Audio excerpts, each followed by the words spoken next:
and gentlemen, boys and girls, children of all ages. Wait a second. Children of all ages. Isn't this show rated explicit?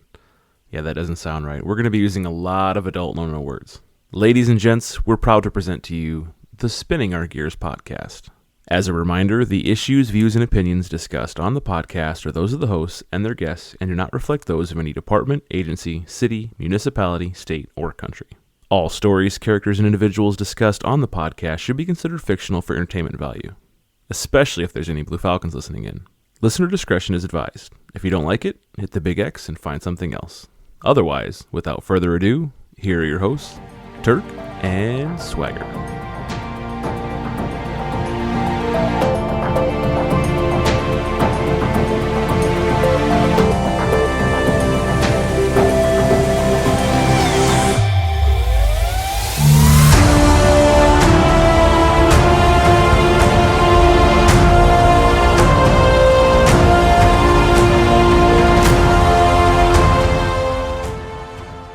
Welcome to the episode of Spinning Our Gears. He's Turk, I'm Swagger, and together we're just another couple of guys spinning our gears.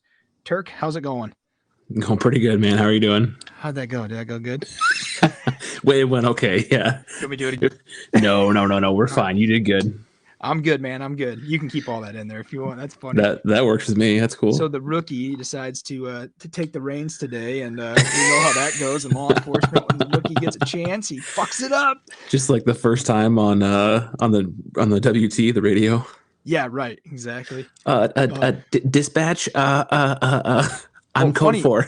Funny story about that is, you know, if you come from the military and you go into law enforcement, you try to do the phonetic alphabet. Yeah, they throw an echo in there. And I've heard that. Shit, because I'm pretty sure I said echo, and then I'm pretty sure on an open mic I said shit. So, woo. That's how we say S in the military. Right. Yes. So anyway, back to where we were. That we had a squirrel there. So what's new since we last talked, man? Anything? Dude, the fucking sports world has been on fire in the past week. Yeah, well, how about them Hawkeyes, man? Both the men's and the women. And, well, Iowa and Iowa State also. Yep. So I guess what we should probably do, because we're 2 weeks behind, let's just let everyone know the date, which is March the 13th. That way they kind of know what we're talking about. Maybe we do that at the start of every episode now. Yeah. Until we get caught up. Right, which is today is the day that the Iowa Hawkeyes men's basketball team became Big Ten champs. Yeah. It was awesome. They kind of got robbed in the ranking, though, for the tourney. Yeah, well, I don't like the 12 versus the 5, you know, because that's always the upset there. Yep. So hopefully they can correct the ship there and rewrite history, because that is an upset game. I think they'll be all right. I think they got a good chance at it if they keep their noses down and don't get too cocky like we've seen Iowa and UNI and Iowa State teams do before. They should be okay.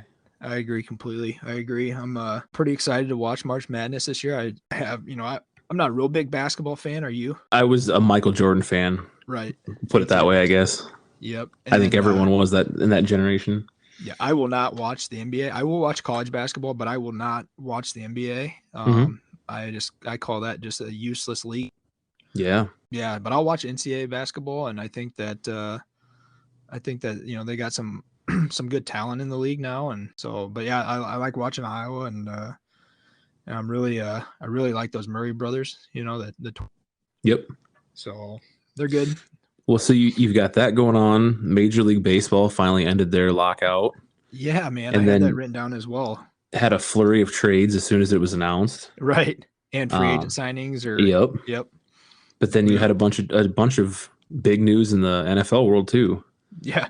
Tom Brady is back. Yeah, well, that goes back to our Super Bowl episode that I don't care. Like cool story, bro.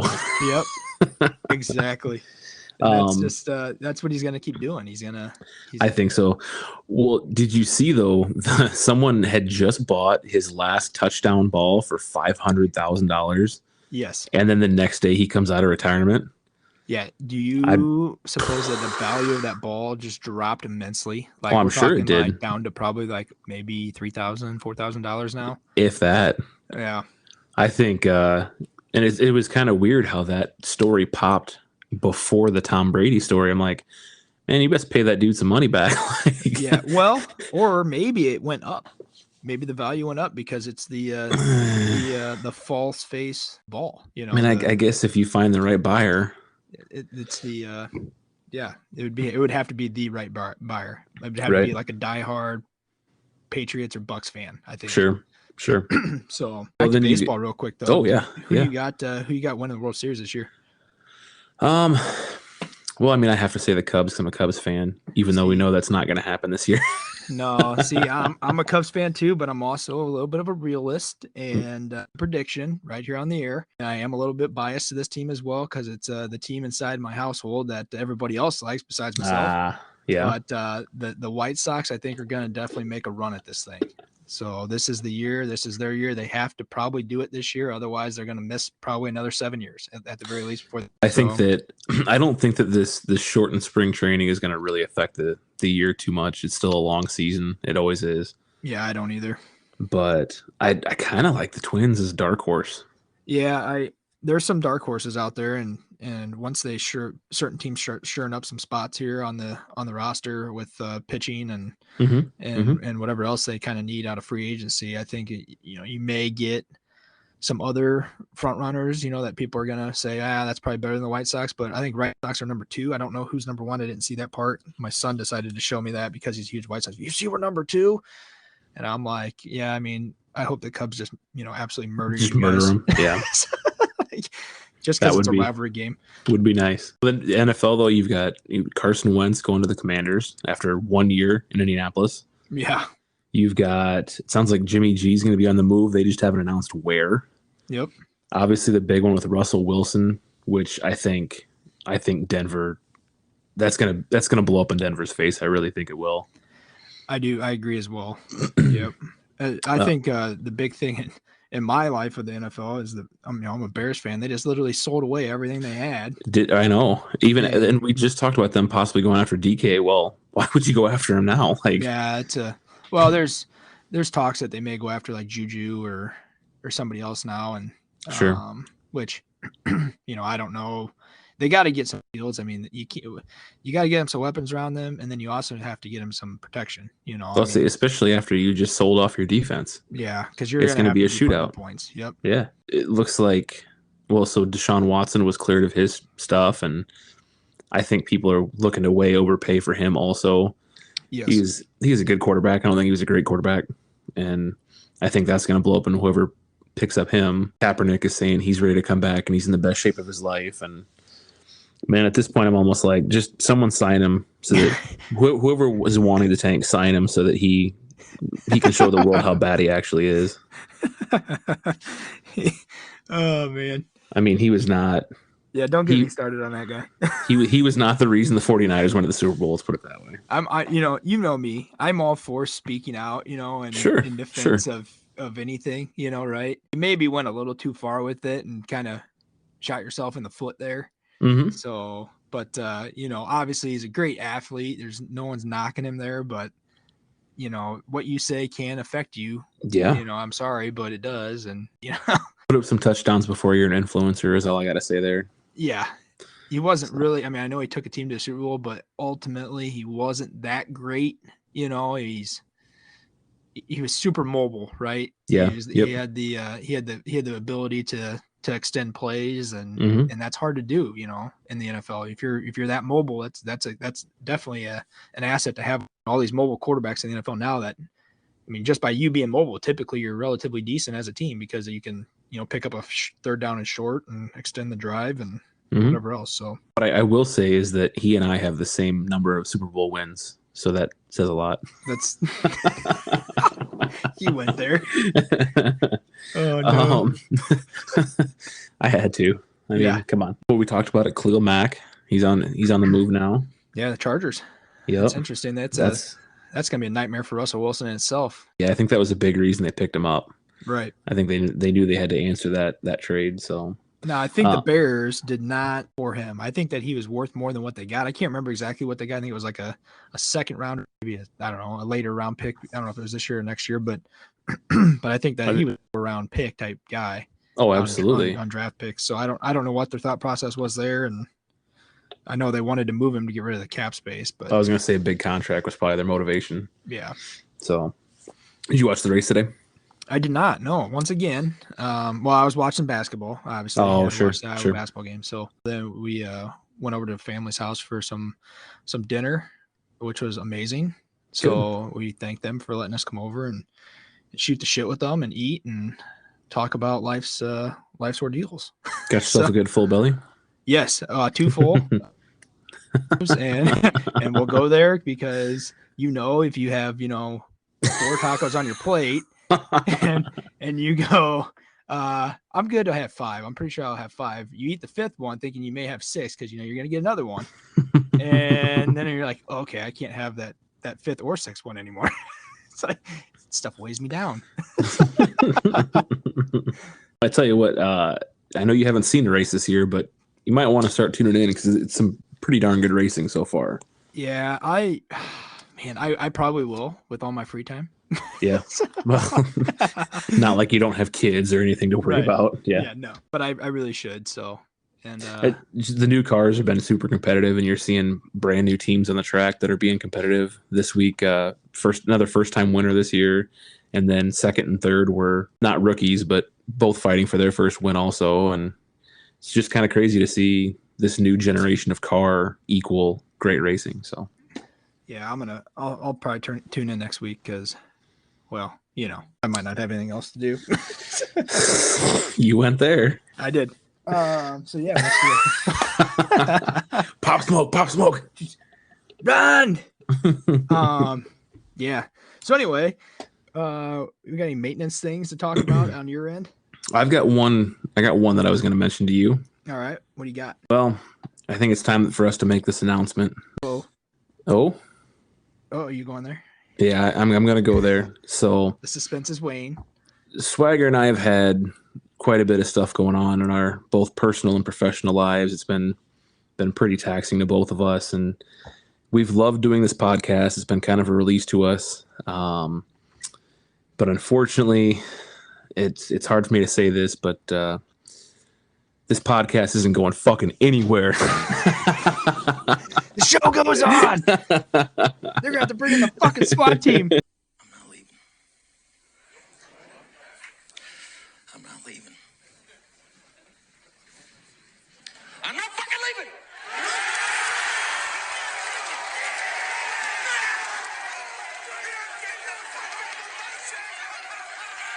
The show goes on. This is my home. They're gonna need a fucking wrecking ball to take me out of here. They're gonna need to send in the National Guard, a fucking SWAT team, because I ain't going nowhere.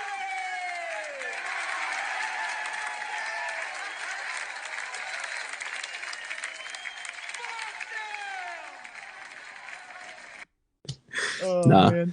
No, I've got no maintenance. I just so, We're all staying. So, yeah, no, I didn't have any maintenance, and I just thought let's have some fun with it. I know we've had some murmurs and some rumors and stuff, but we're not going anywhere, fellas. that's awesome. So a couple things on my end. First off, I had a couple people reach out to me, prior law enforcement guys, and did some, retirement, longevity. We're talking 30 plus years in. Reach out to me and talk about our last episode, pertaining to what people say to cops, right? And they thought that was like one of the most hilarious things they've listened to. It's all accurate and true. So it was good to talk to those guys about that. They also told us, to keep up what we're doing, change the narrative, and correct the issue within current law enforcement. Another couple people reach out to me about the appreciation of the EAP information letter that we got from that wrote into us. So we appreciate reading that, or us reading that to them. That made them open their eyes and to take that next step, and if they need help, knowing kind of where to go and what to do. So they appreciate that and us doing that. So if I can jump in real quick. And so again, I have to thank that person for reaching out to us. It is absolutely an honor for you to use our platform to get that story out there and try to help others. So thank you very, very much. And for what it's worth, if you're listening to this episode, I think in talking to one of the officers that reached out to me regarding that letter, I think that may have been the push, the nudge to get them where they want to go. So Good. That's great to hear, man. Yep. So, well, I think the end of the maintenance, and in all honesty, that's probably the best form of leadership that you can do right there is, lead by example. And Yeah. what are some cancerous leadership traits that you know of there, Turk? And you know what? If Kirk's only got one more cup of coffee in him, I suggest he goes to risenwarriorcoffee.com. Risen Warrior Coffee is a law enforcement family-owned business located right here in the great state of Iowa. Risen Warrior uses quality ingredients in their coffee because they believe an excellent cup of coffee can change someone's world. Seriously. We here at Spinning Our Gears enjoy Risen Warrior Coffee and are proud to partner with a company that puts the warrior mentality, officer wellness, and their beliefs into every cup of coffee they produce. Now, if good old Kirk can't afford their reasonably priced coffee, I suggest he uses code TURKANDSWAGGER at checkout for 10% off his first order. Remember, Kirk, if you're listening, that's Turk with the and sign and then swagger at checkout for 10% off. And while you're doing that, I also suggest you try the DLE Snickers blend, which is a canine themed blend. Yeah, we discussed going into this week. I think it's about time that we start our leadership series, or I guess series. It might be 1, 2, 3 episodes. We don't know. We just know that it's probably going to be more than one because there's a lot to cover. We want to cover this topic and kind of cover it first because we know that it's going to be a little bit negative. And overall, we want the theme of this podcast to stay positive and not go down that negative rabbit hole. So we want to talk about some of the traits and issues that we have with we call it leadership, but in real honesty, this cancerous form isn't leadership. It's the exact opposite of that. It's people with positions that want to act like leaders, but they're not. A quote that I'm not philosophical in any way, but this kind of popped into my head, and it's that a good supervisor will make you want to walk through walls, and a bad one will crush your spirit. And I think that's what we're going to talk about is the people that try to crush your spirit in this career field. Yeah, that's a very accurate, and that goes for any profession. If you have somebody that's a manager above you, or you're a manager of somebody, it is your duty to further develop your, if you're the manager, the ones below you, you got to train your replacement, right? You never want to provide terrible leadership, and if you're doing that, you shouldn't be a leader. The key with that is you have to train your replacement. Exactly. Not just trying to find someone to become your replacement or to make you look good.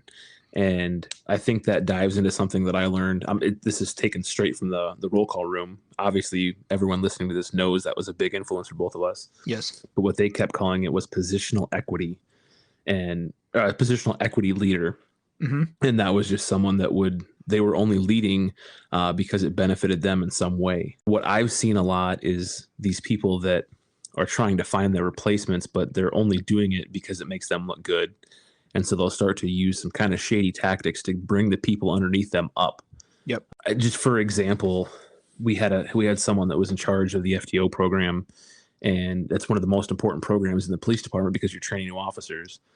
Well, we would sit there in meetings and tell this person that there were issues with some of the POs, probationary officers, and this person would tell us they were going to the chief and the deputy chief and letting them know that these issues are taking place. But then the PO would just keep getting extended, and we couldn't figure out why. Well, eventually, we had FTOs called into the chief's office and want to know why we're recommending these extensions. And we're like, we're not.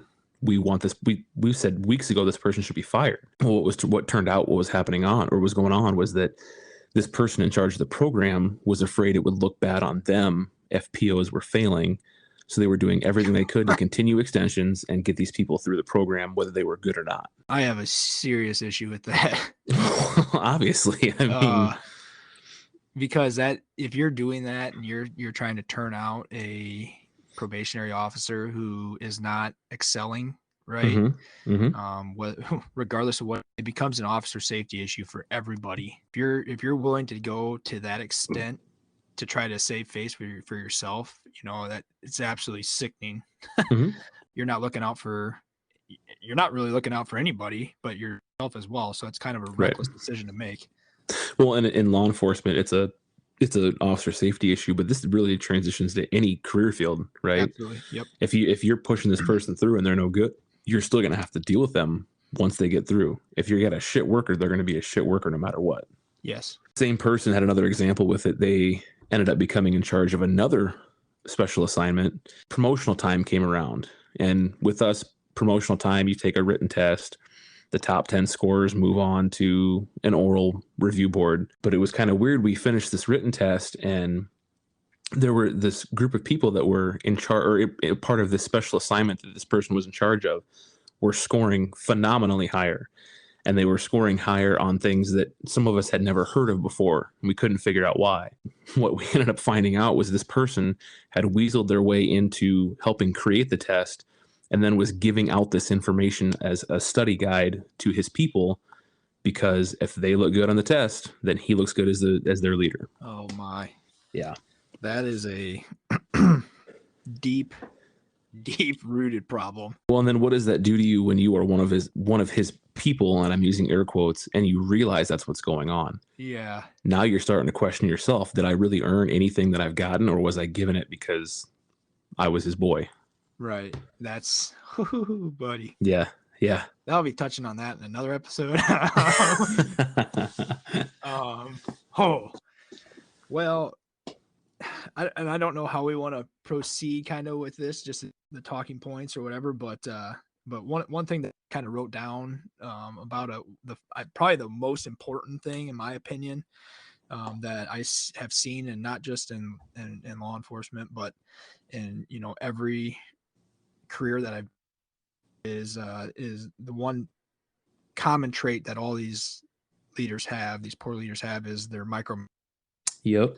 And when it comes down to lack of trust within your officers, your subordinates, your whatever, and you don't trust them to make the right decision, you're questioning everything, you're trying to at what they're doing all the time.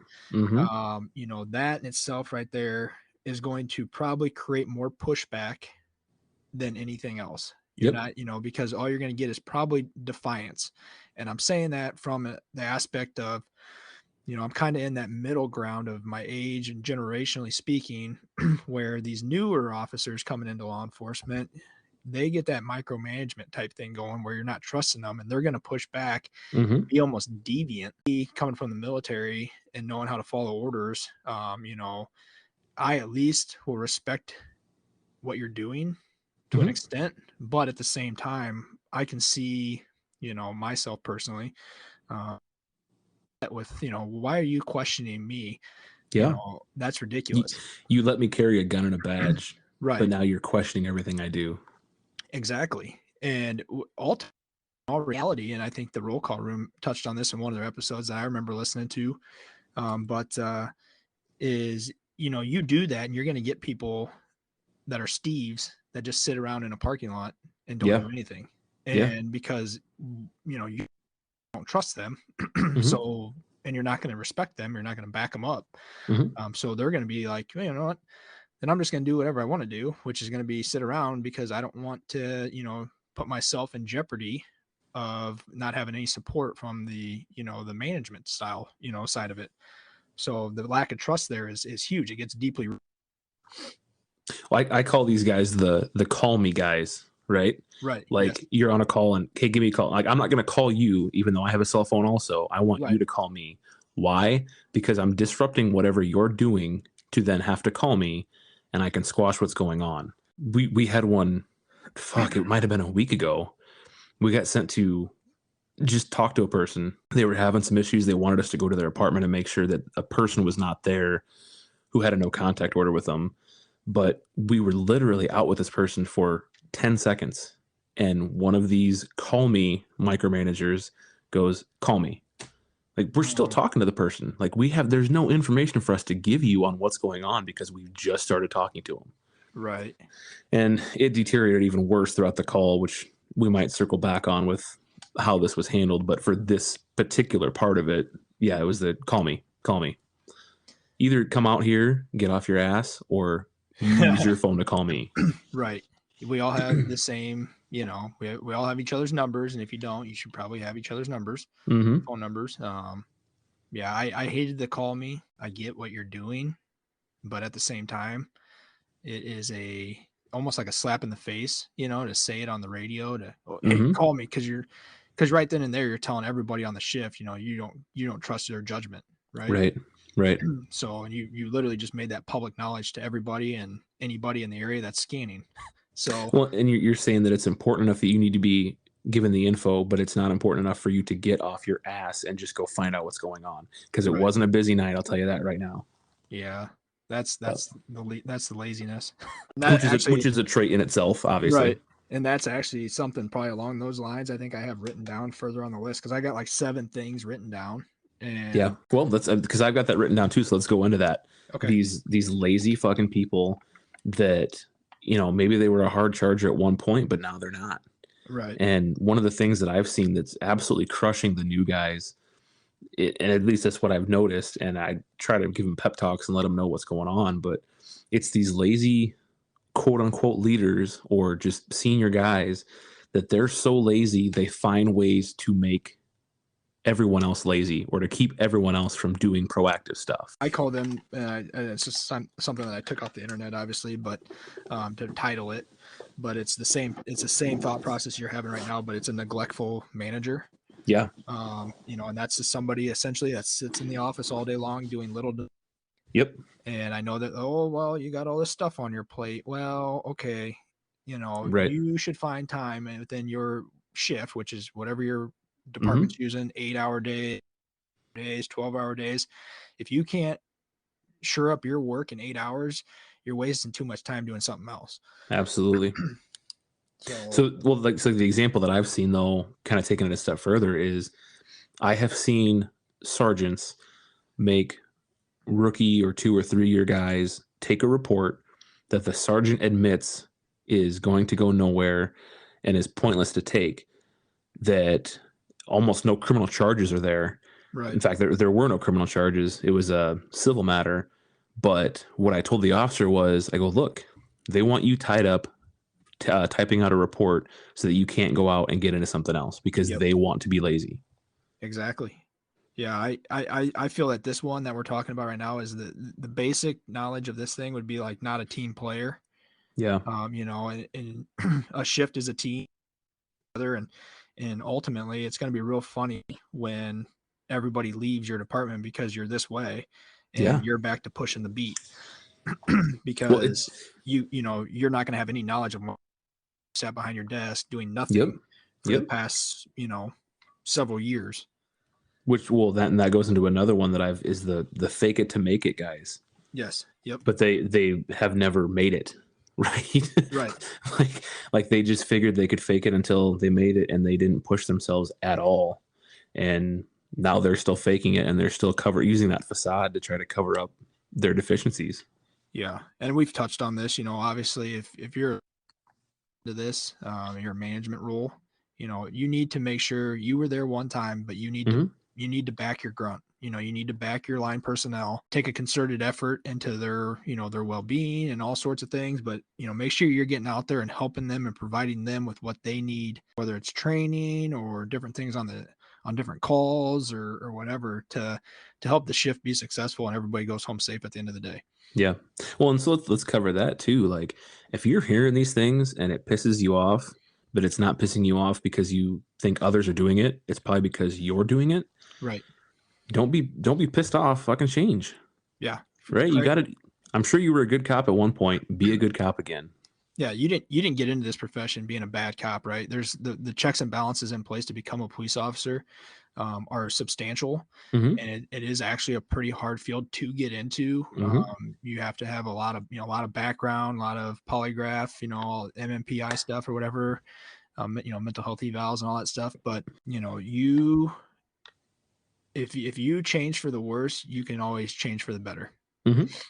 Yeah. There was some reason you got into a career field where your life could be taken every day and you're not getting paid what a doctor gets paid.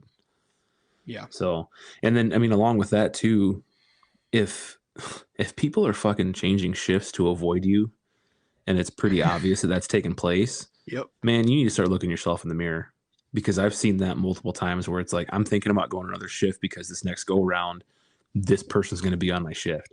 That's terrible. If these people are affecting their home life so that they can just avoid you for the 8, 10, 12 hours a day they have to be with you, man, check yourself. Right. Because if that's happening, then there's if one person's thinking that, you can almost guarantee that another person's thinking it, and it's not. They're just not doing anything about it. Like they're not going to change their home life because you're on a shift, right? But if somebody did it, like they're actively avoiding you, then there's somebody else that's also thinking the same thing that's not actively avoiding. Well, and I've actually seen some decent supervisors who just their personalities aren't great, and they won't do anything to try to like manage that around their subordinates. And they've got people trying to avoid them on shift. Like the personality thing is just as bad as you not being a good sergeant. Right. So. Yep. Your turn or my turn? I can't remember. I don't know. I'll just throw one out there real quick here, is because it's kind of these are all going to tie together a little bit. Yeah. But talking more in depth on neglectful manager type. I'm also kind of more talking along the lines of what I titled, indecisiveness in a leader. You're trained. Yeah. You're incapable of making a decision in a timely manner, or like an at-risk situation where you need to make a decision. If it's tough decisions in that role, then you probably need to step down and let somebody else do it. You're not doing anybody any favors by holding up a spot where other leaders who are, good leaders who can make decisions, can get out there and do that and help steer the ship in the right direction. Which, I mean, it's okay to not know the answer and be willing to admit that. Right. And to go find the answer. But like you said, if it's an emergency situation, you'd better have a decision to make and just go with it and then stick up for yourself. On the other side of that is you also need to be willing to be told you're wrong and accept it when you are. Right. Don't just dig your heels in the ground and say that someone's telling you wrong and just keep butting heads with them. Like, if you're wrong, man. Yeah, that's if you can't stand the heat, you need to get out of the fire. That's absolutely. It's if you struggle with the public and how they're talking to you as a manager because of how your officer made a decision, whether you agree with the decision or not, you need to show some level of respect towards your officer. And I'm just saying that because you're going to be working together down the line. And you don't want to have that animosity there. Take into consideration there's complaint procedures in place for any job really, and you just inform that person that hey, we can, if you want to make a complaint here, I do it. I know we've talked about that in the past. By all means, the citizens go right ahead. Yeah.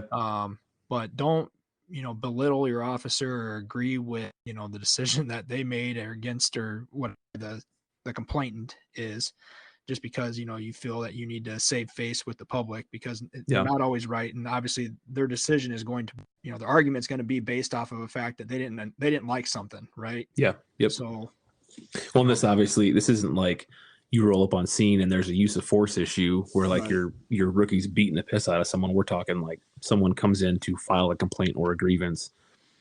Don't be, I'm gonna fuck them over. That's not right. That's not what this is all about. Well, and I'm saying that in the aspect of, on the topic of indecisiveness, where, you're sitting there and you're trying to play the middle ground here.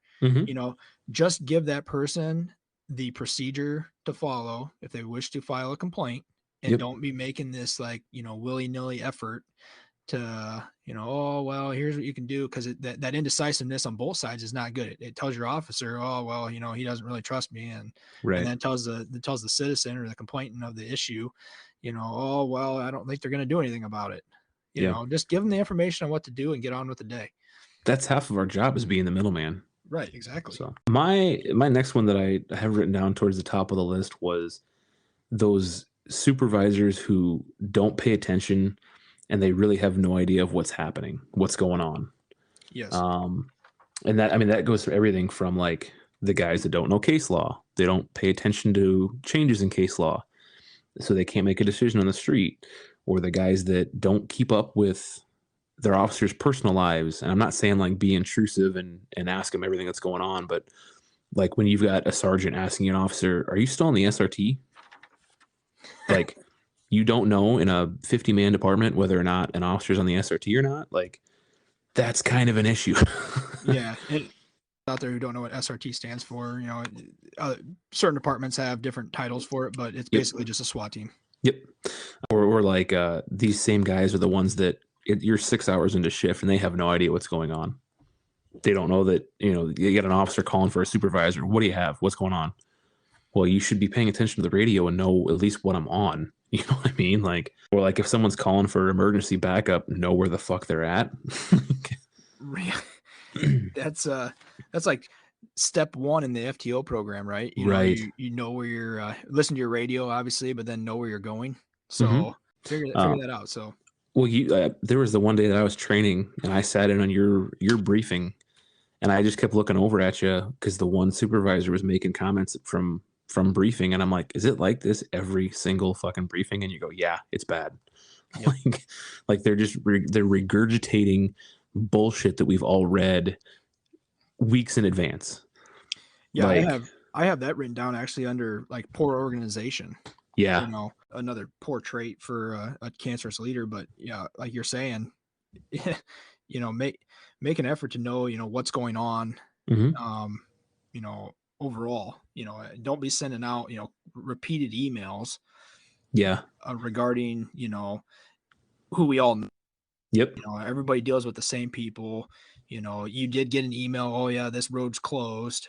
Oh no, let me send out the other email again. It's like, okay, I already read the email. Right. And that's just, I think it's a lack of organization competence personally, but hey guys, there's this button next to the reply all button called just reply. We don't need to see your response. Yeah, right. But yeah, that just kind of that falls under, just kind of know what's going on around you. If you're in a leadership role, especially, but ultimately it should just be that way as an officer safety ordeal. It's if you're just a fresh, boot on the ground to in law enforcement, make sure what other officers are doing, in your street, or in your city, in your county. I personally scanned everybody, Yeah. And that's because I took a concerted effort for myself to make sure at the end of the day, everybody in law enforcement goes home safe. So if something in the neighboring agency, or around the area has something hot, well, me being organized and, is really, it can be anything. A lot of people think it's, I have my notebook set here and my pen's over here. It's really, being organized in your mindset, right? You're parting out all these different things to have and to do, and where you can be. And you're always playing the game is what I call it. I really feel like we're thinking of the same person right now. Yes, we are. 100%. With the polished boots and making sure they've got their pins straight. And yeah, which I mean, I'm, paramilitary guy. I'm all for taking care of your equipment and all that stuff. Sure. But at the same time, take it easy. Right? Well, I've found that these guys, the ones that don't pay attention, are also generally the lazy ones also. Yes. Yep. And I'm going to say also again, because apparently I say also second word. Well, yeah. I mean, there's nothing wrong with that because you're explaining multiple things, multiple people. So you're trying to combine them. So I understand what you're saying, and I think our listeners will 100% understand what you're saying. It actually might be kind of a code. You saying also trying to part people together because now you have no clue who we're. Everybody's confused. I've confused myself, guys. So I just talked in a circle. It's epic. And that's another trait. Don't talk in circles. Oh goodness. So my next one written down is gossip pushers. Yes. It's my just next one. Was it really? Yes. The ones that just thrive off it, you know what I mean? That's what they wake up for, is to hear gossip and rumors and bullshit. Yes. And all that does is create a negative society amongst the department that you're working for. And it doesn't get any of the problems solved, that's for sure. You're just perpetuating this issue and this cancer, really. I have that written under playing favorites or nepotism. Yeah. To elaborate on that, if you're a leader, this one's going to be good, man. I thought you were just going to say, to elaborate on that, don't do it. Yeah. No, I'm trying to choose my words wisely here. Told you to stop being a pussy. Just let it fly, man. Let it go. Pop smoke and go, baby. No, I just so spit drink all over the place. Thanks. or as a certain I don't know if you were present for this training, which was epic, by the way, but I think you were probably there. Was to do what a very large law enforcement agency does, which is bang every room.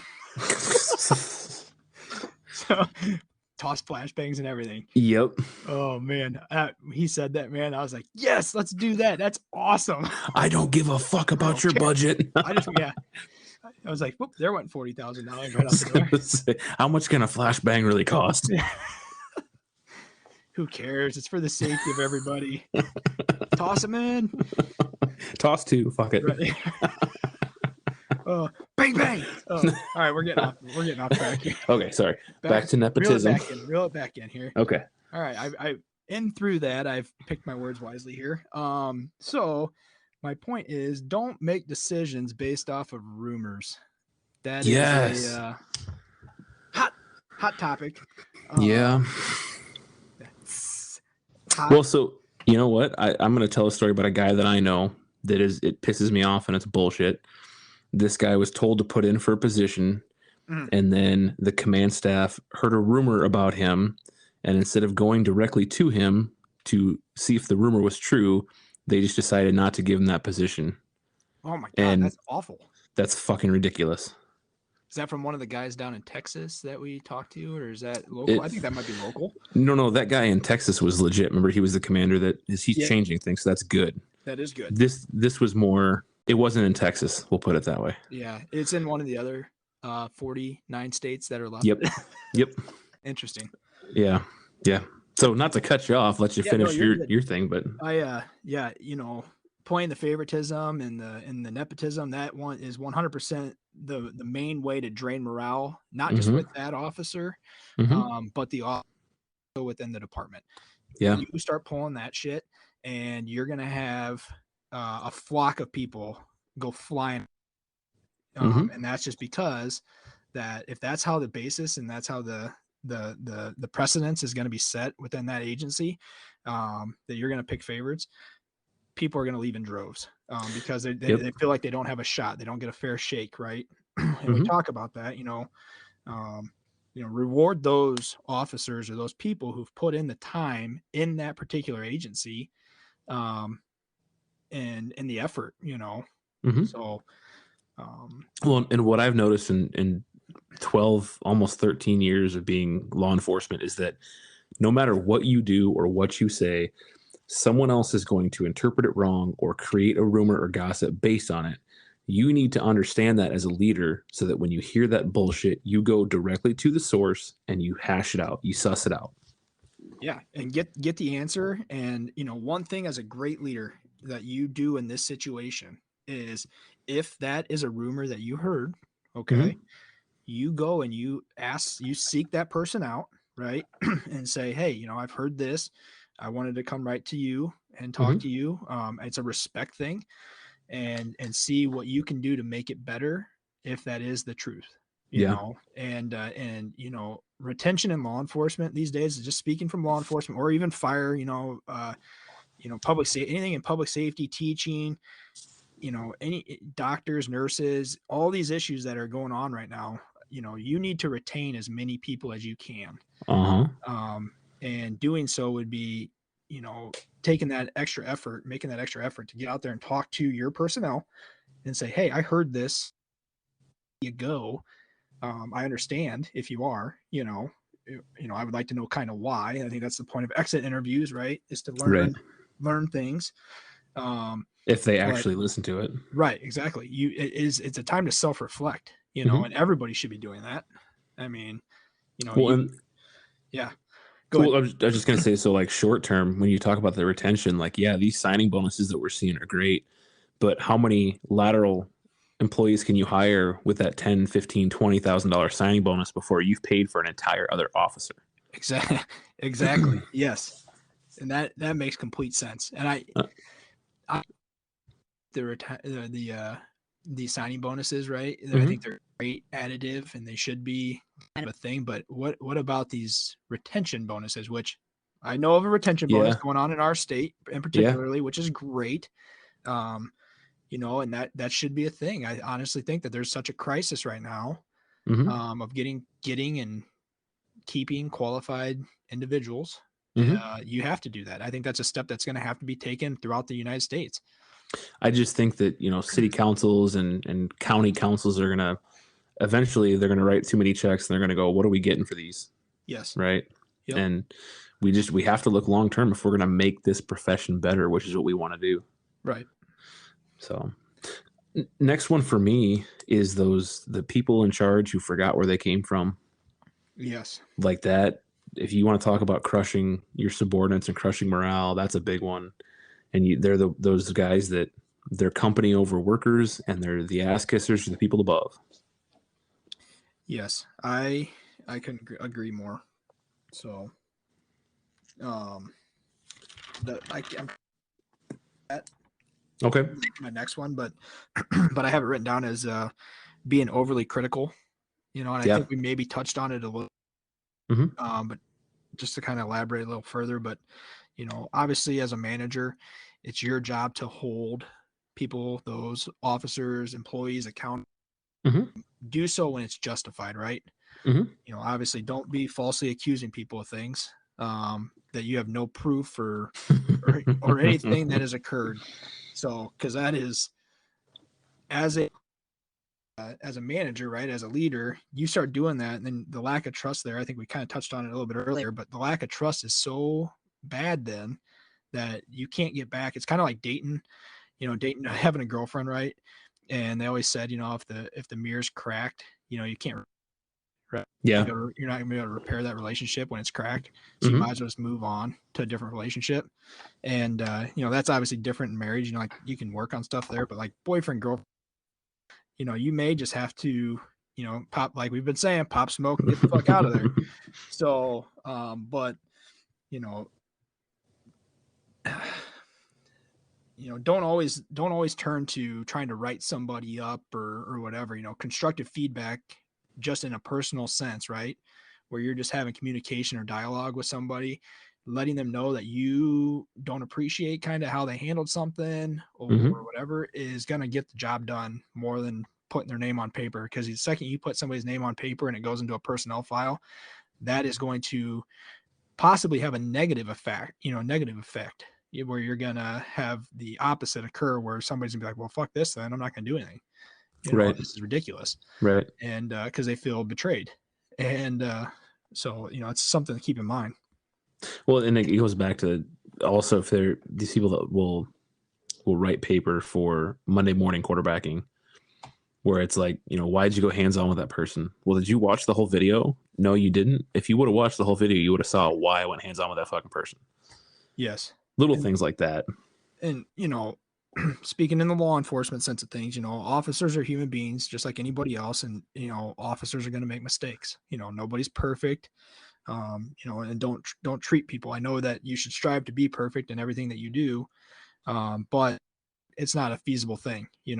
Somebody's going to make a mistake somewhere down the, down the line, and you can't set your basis or your precedence in your department that everybody's going to be perfect, because that's ridiculous. Teachable moments, man. Yep. But just do the teaching. Well, so I've got a couple more written down, but I think they all kind of lump in together, which is just that dictator of a leader. Yep, I have that written down on the next one, dude.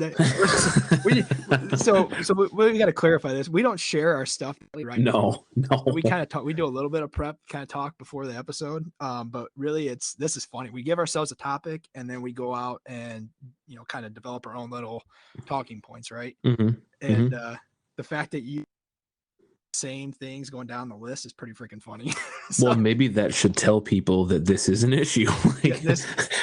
When we're hitting on it, we're topic for topic, then maybe there are some people that need to really evaluate themselves and look in the mirror. Yeah, and this isn't the first episode. This happens to us pretty much every single episode. And that's hilarious. But yeah, I have just written down, it's an autocratic leader. Don't be a dictator. Yeah. And what dictators are, tyrants are, my way or the highway. Yep. That is the worst cancerous trait you can have as a leader if you're going to try to pull that shit. Because you're going to lose everybody. You know, you're Right. going to lose the whole gamut of people. Well, and what I'm seeing right now is, especially in 2022, when there's all these employee rights and unions and FOP and things like that, with these old school dictators that think that they can get away with whatever they want. Now they're realizing they can't. So instead of using their old school ways, what they do is they find ways to beat down the people underneath them to the point of either now you're whipped and you're my true subordinate, or you're leaving. Yeah, it's fear mongering. Absolutely. And they honestly don't care which result they get, as long as they can keep their position. It's the tactic of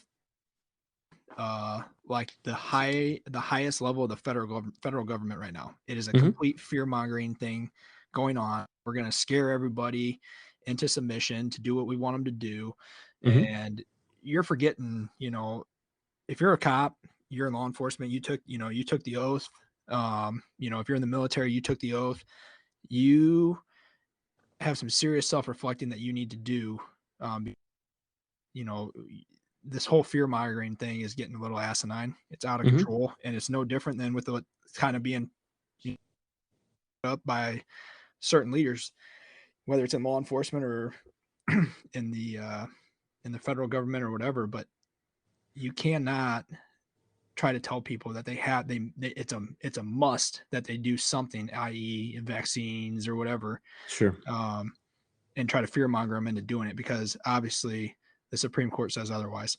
Sure. So, and I knew day one when that shit started coming out that there was no way this was going to fly.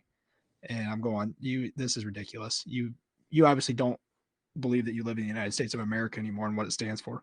Right. So what I've noticed, kind of, it's almost ironic, but what I've noticed on a more, you know, our level type stage is that these dictators are trying to flex their power because of their own insecurities. Yes.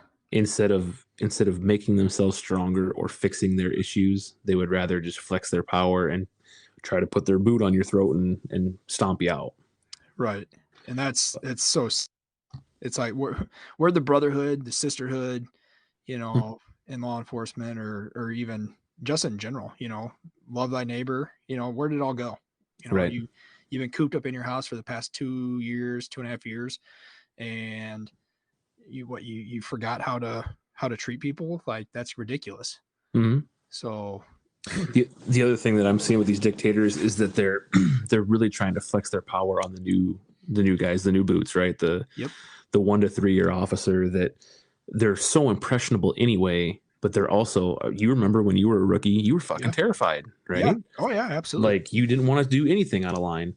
And so you've got these dictator supervisors that will take advantage of that, and they'll go out of their way to take advantage of that. So I'm going to give a couple examples of what I've seen just recently. Even we touched on the unnecessary reports, but then these are the guys that will comb through the policy and find the littlest things to beat up these new guys about. And I'm not fucking kidding you when I say this. I wasn't there for it. I think it's because I have some years on, and the whole rest of the shift did not have years on. But one of these dictators actually had all of the officers, after roll call or after briefing, so when they should be hitting the street, had them have a boot shining party because there were too many scuffs that they saw. And don't get me wrong, I think polished shiny boots are professional and they look good, okay? But there's a difference between calling these people out and making them all sit around a table and polish their fucking boots, as opposed to those need to be fixed by tomorrow. Right. Well, like, are those polished shiny boots going to make you be a better police officer? No, absolutely not. And you know, just like I do, that the first day that you polish your boots and you can see yourself in them, you're going to get called out to a muddy call, and they're going to be covered anyway. But I told the officer that told me about this, because it is on my shift. I was like, well, you know why they did that when I wasn't there, right? And he goes, why? And I go, because I would have got up and fucking walked away. Yes, you would have. And then what are they going to do, right? They knew that I would walk away, and that would put them in check, and it would make them look less powerful in front of the new guys. So they waited until a day that I was off to have this fucking boot polishing party. You really have to, you know, and just talking about that ideology too, that you have to Mhm. respect the fact that you, like I'm talking you, that they're making that decision.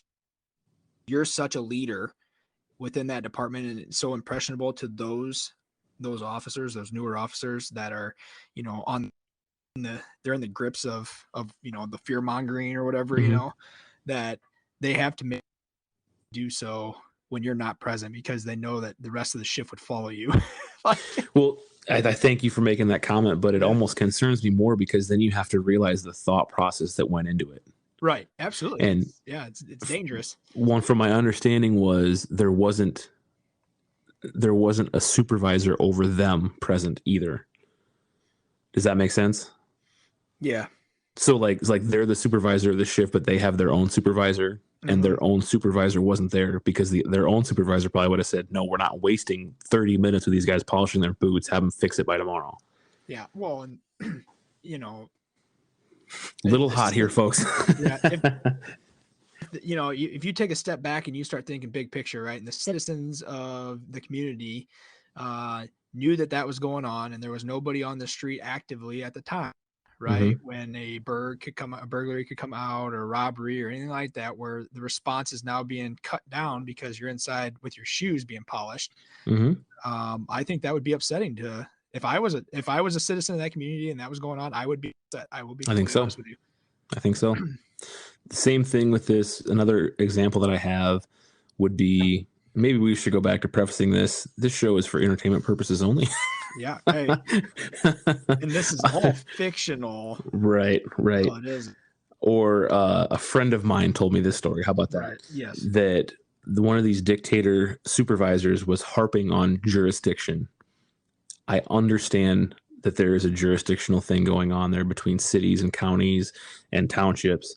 But what I'm talking about is an officer had a violation and followed the person one street over and pulled them over.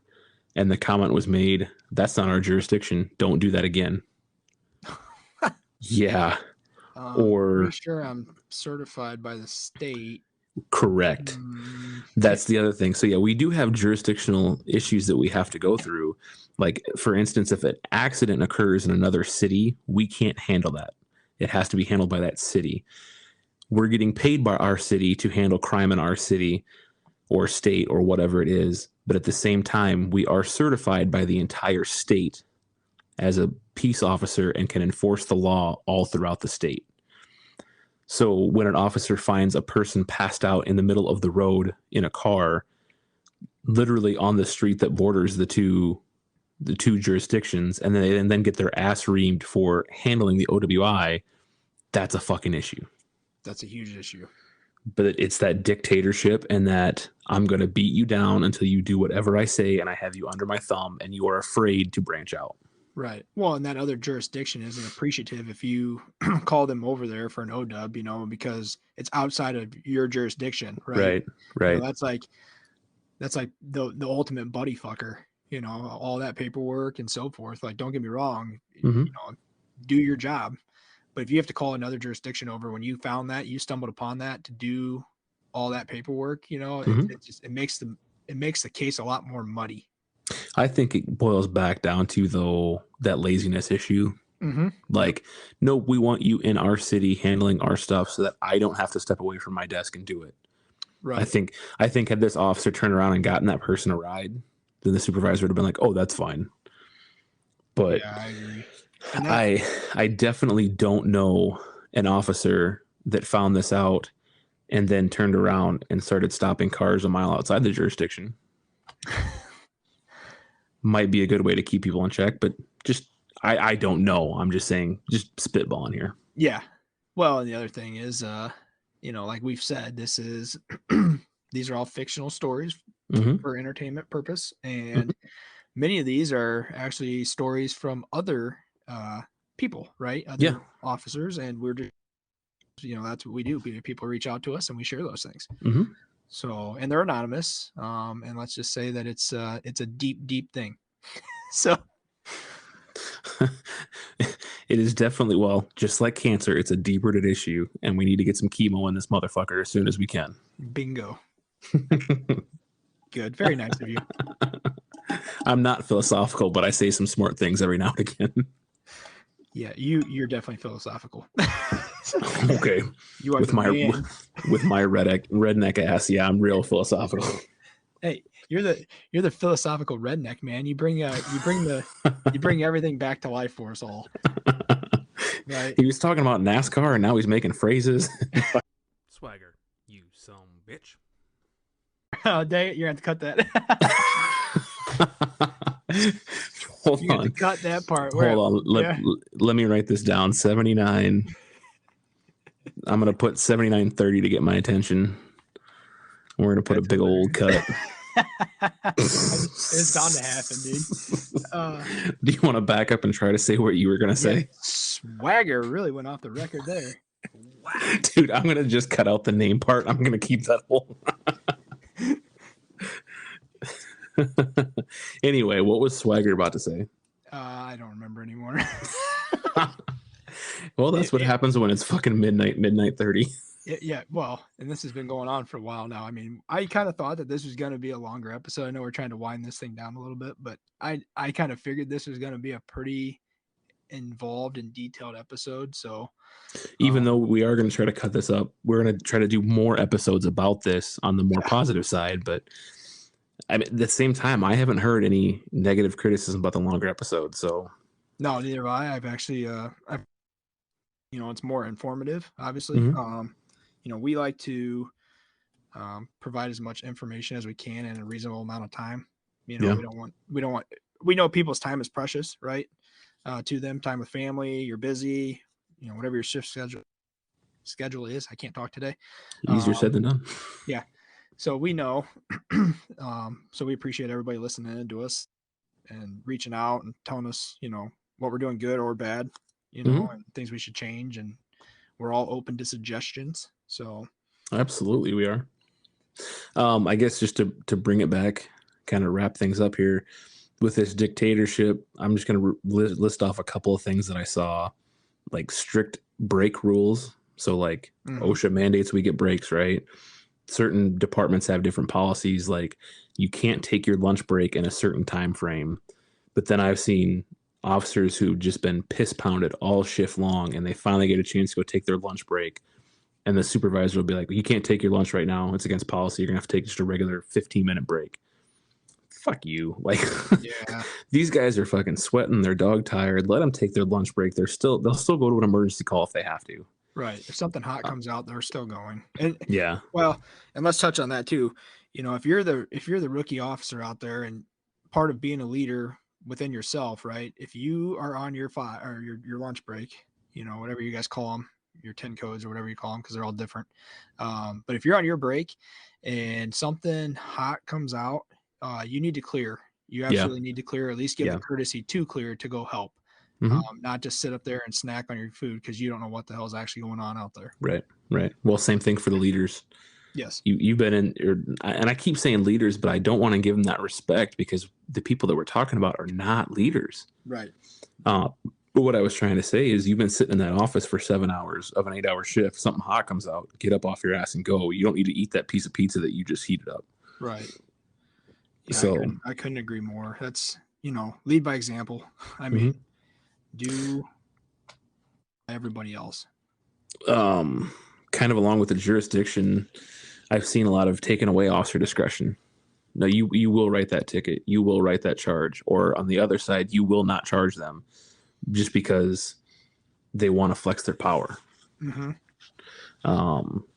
then to kind of, at least for me, I don't know if you have more you want to talk about this dictatorship, but for me to kind of bring it all together, what I've seen is they like to use this term insubordination as a write-up. Yes. So that's a catch-all. Yeah. So like, hey, I've got officer discretion. I don't want to write that ticket. Well, if you don't, I'm writing up for insubordination. Like, I get that there's a reason for that to be there, but don't abuse it as that catch-all like you talked about. Yeah. And that is there is a time and a place for insubordination. If you are going to go up, fictionally speaking, to your chief of police and tell him to fly a fucking kite, that's going to be insubordination. Or if you're in like a shouting match or something like that with your supervisor in front of other people. Yeah. There's not a time and a place for that. Right. Do that. If you're gonna do that, I wouldn't do that because you're Right. I mean, that might just be me being fear mongered, but I'm just saying I wouldn't do that. If you're a rookie officer listening to this, I'm trying to save you from A lot of any- headache. Yeah. A lot of headache. Yeah, don't do that. Nope. Give the respect where it's due, and then when you leave the presence of that and you go and sit in your squad car by yourself, you can say to yourself whatever you want. Mhm. And if somebody hears it, oops. So Yeah. sorry. You can have a debate if you want to have a debate, but and I've said this before, I respect the position, but not the person behind the position. Right. Yep. And not for everyone. Obviously, we've had some great fucking leaders. Don't get me wrong. Absolutely. Again, we're going to bring this around to a positive episode. We're kind of covering the negative now to get it out of the way. But yeah, I have way more positive things to say about more overall individuals than I do negative things. Yep. So, and I do appreciate, and this is going to be great. Swagger, you some bitch. You have to cut that out. You motherfucker.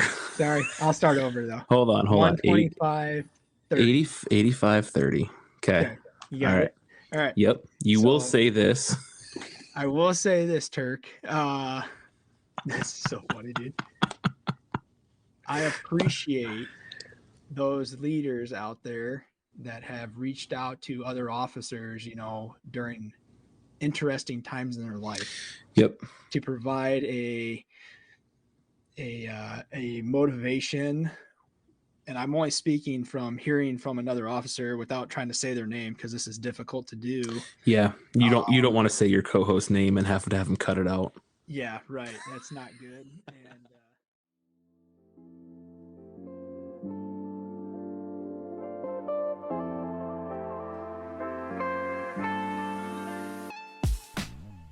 we interrupt your regularly scheduled programming to bring you this very important announcement. Hear ye, hear ye. Read all about it. Extra, extra. Wait, what is this, the 1930s? Look, we all know printed news is in a bad way right now, but where does that leave you to get all your news and information? Well, I might just have the answer for you. You see, Newsly is an all-in-one audio super app that is compatible with all iOS and Android systems. Newsly picks the most trending articles on the web based on your specifications and reads them to you in a natural human voice. Most importantly, the entire web becomes listenable for the first time all in one place. You can finally stop scrolling and start listening. With Newsly, you can follow topics as specific as you want.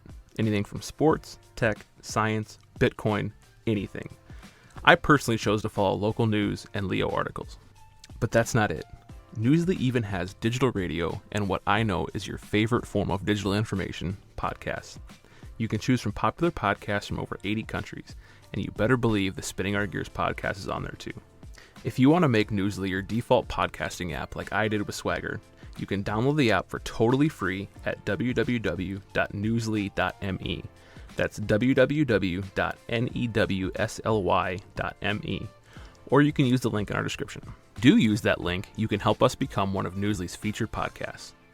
Once you use the link and you fall in love with this app, sign up for premium and get your first month free using our promo code SPINNINGOUR. That's SPINNINGOUR for your first month free at www.newsly.me or use the link on our socials. Now, back to the show.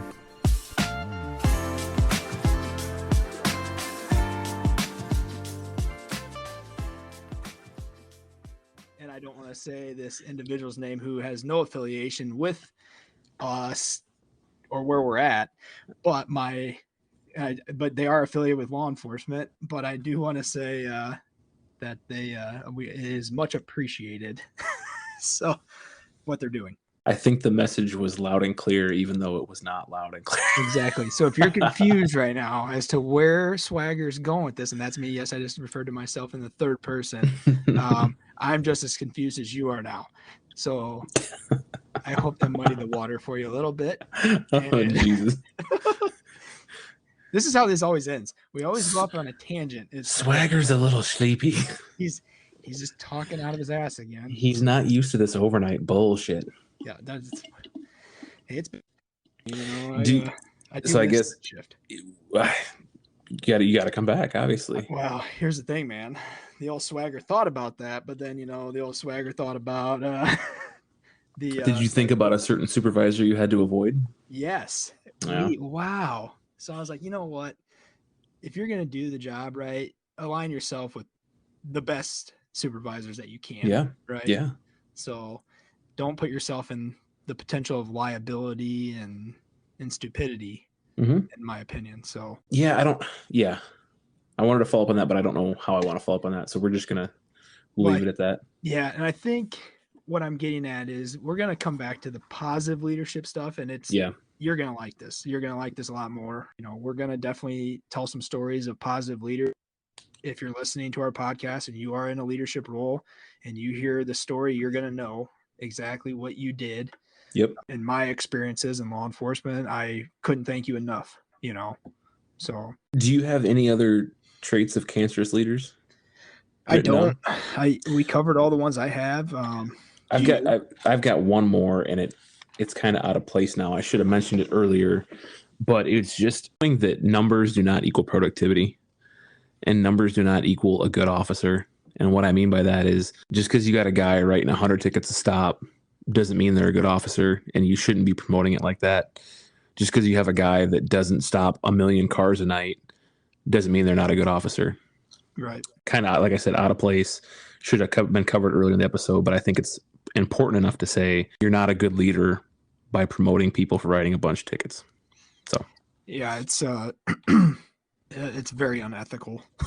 Well, there's that too. Yeah, I think I'm actually probably going to touch on that on the positive side of it because I have experience with a certain leader that kind of absolutely agreed with that ideology of not doing it because you're being told to do it type thing. Yeah. So and I think that there's a deep rooted what we are doing here on this podcast is more than we're not the only ones that are feeling this way, right? You're right. And that it's definitely within all agencies. And I think that it's time to change the narrative of all these issues that we just spoke about in the leadership roles, the negative leadership. Like, what do you do if you have cancer? The first thing they're going to do is what? Get rid of it. That's what has to be done. I mean, it really does. Well, and so here's the thing. We can't reiterate this enough. Like, we want to make this profession better. That's our goal. That's the goal of this podcast. But if you're one of the people that are doing these things and are having these issues, it's time to either correct those issues, don't hold a grudge, don't get pissed off, and correct the issues that you're having, make yourself better, or get out. Yes. Those are your two options, right? There is a tide changing, obviously, in this country overall, in the law enforcement role. And if you can't appreciate that or see that, probably part of the problem. But you have to understand that generationally speaking, just like you as these older leaders think, there is a different generation coming through law enforcement that is not going to stand for what good old boy system. I can promise you that. And so, you it's time for that to end. It's time to, I could go on all day long about selecting the proper leaders, whether it's female, male, it doesn't matter. There are great female leaders out there that deserve to be a leader, and they deserve the roles that they're in, and you should give them the fair shake. Well, and there's some damn good officers out there that deserve to be leaders, if not now, one day. Yep. And they do not deserve to be beaten down to the point where when they finally make it as leaders, they're shit leaders. Yeah, exactly. So, yep. Well, yeah, I got nothing else except for we're going to have to make a few edits for you on that. Sorry, bud. Oh, that's all right. Everybody will get a good laugh out of that. I feel good. I feel like you I got can a throw lot of something in there if you want, like Swagger's stupid comment. And then everybody will laugh and we'll move on. We'll think of something, but I tell you, I feel good. I feel like a weight's off my shoulders. Beginning of the episode, I kind of told a joke about us, having some things going on. There are some things going on. So it was good to kind of have this therapy. There'll be more on that either next episode or later.